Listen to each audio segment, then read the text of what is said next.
نادر شاہ نے اس کی بہادری سے خوش ہو کر اسے پھر کابل کا صوبے دار بنا دیا۔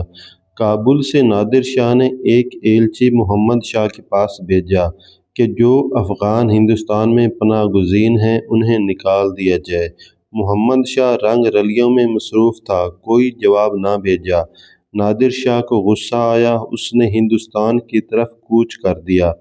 پشاور کے باشندوں نے اس کا شاندار استقبال کیا اور اطاعت قبول کر لی۔ پھر راستے کے ندی نالے اور دریا عبور کرتا اور شہروں اور قصبوں کو فتح کرتا نادر شاہی لشکر لاہور کے قریب آ پہنچا۔ یہاں کے صوبے دار نواب زکریا خان نے بھی ہتھیار ڈال دیے اور 1,00,000-1,50,000 روپیہ نذر دے کر اپنے شہر کو بچا لیا۔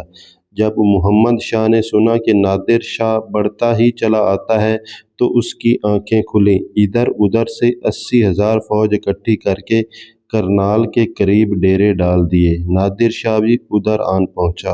اس نے ترتیب کے ساتھ اپنے لشکر کو کھڑا کیا۔ محمد شاہ کے لشکر میں نہ کوئی ترتیب تھی، نہ کوئی انتظام۔ اکثر سردار ایک دوسرے سے جلتے تھے، پھوٹ زوروں پر تھی۔ سعادت خان اور خان دوران محمد شاہ کے دو بڑے جرنیل تھے۔ وہ اپنی فوجیں لے کر دشمن پر ٹوٹ پڑے۔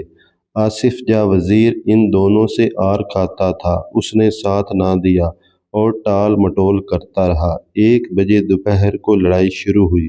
2,500 ایرانی اور 10,000 ہندوستانی مارے گئے۔ سعادت خان کا ہاتھی گولی کھا کر بے قابو ہو گیا اور اپنے سوار سمیت ایرانی کیمپ میں بے تحاشا گھس گیا۔ سعادت خان گرفتار ہو گیا۔ خان دوران سخت زخمی ہو گیا۔ اس کا ایک ملازم اپنی جان پر کھیل کر اسے میدان جنگ سے اٹھا کر اپنے کیمپ میں لے گیا۔ 5 بجے شام کو لڑائی ختم ہو گئی۔ نادر شاہ جنگ جیت گیا۔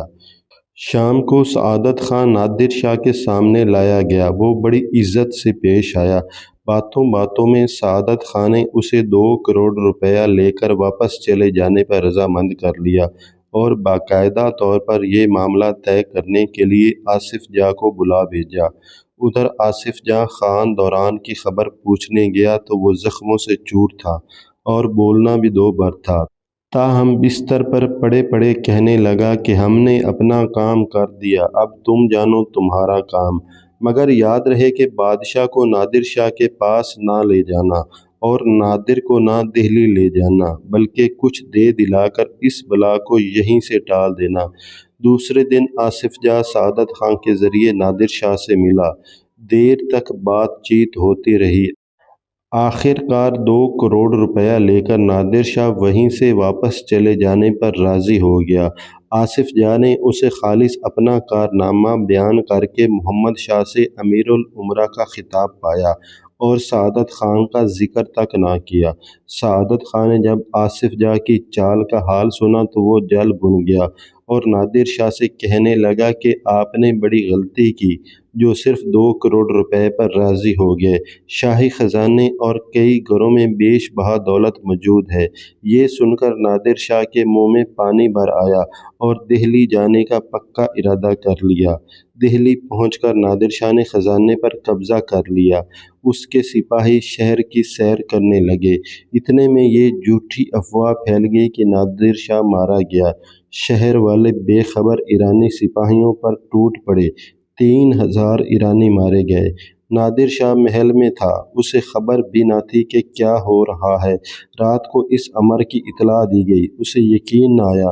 اگلے دن صبح سویرے گھوڑے پر سوار ہو کر تحقیقات کے لیے نکلا۔ جا بجا بازاروں میں اپنے آدمیوں کی لاشیں پڑی دیکھ کر اس کی آنکھوں میں خون اتر آیا۔ بعض شامت کے مارے اس پر بھی اینٹ پتھر برسانے لگے۔ چاندنی چوک میں اس پر کسی نے گولی بھی چلا دی۔ وہ تو بال بال بچ گیا لیکن اس کا ایک افسر وہیں ڈھیر ہو گیا۔ تب نادر شاہ تلوار کھینچ کر چاندنی چوک کی سنہری مسجد کی چھت پر بیٹھ گیا۔ اس نے قتل عام کا اعلان کر دیا۔ نادر شاہی حکم پاتے ہی ایرانی سپاہی شہر میں گھس گئے اور نہتے شہریوں کو گاجر مولی کی طرح کاٹنے لگے۔ گیہوں کے ساتھ گن بھی پسنے لگا۔ مکانوں کو آگ لگا دی گئی۔ لوگوں کی چیخو پکار، دھوئیں اور گرد و غبار سے شہر قیامت کا میدان بن گیا۔ صبح 9 بجے سے 3 بجے دوپہر تک یہی حال رہا۔ 6 گھنٹوں میں دہلی کی اینٹ سے اینٹ بچ گئی اور دہلی والے خاک و خون میں مل گئے۔ آخر آصف جاہ نے ہاتھ جوڑ کر نادر شاہ سے رحم کی درخواست کی۔ تب اس نے تلوار میان میں ڈالی اور قتل عام بند ہو گیا۔ 20,000 دہلی والے تلوار کے گھاٹ اتر گئے۔ نادر شاہ نے شاہی خزانے کی دولت سمیٹ لی۔ مشہور کوہ نور ہیرا اور کروڑوں کی لاگت کا تخت طاؤس بھی لے لیا۔ دہلی کی لوٹ سے بھی بے حساب دولت ہاتھ آئی۔ الغرض 70 کروڑ کا مال اسباب نقدی لے کر نادر شاہ دہلی سے نکلا اور ایران واپس چلا گیا۔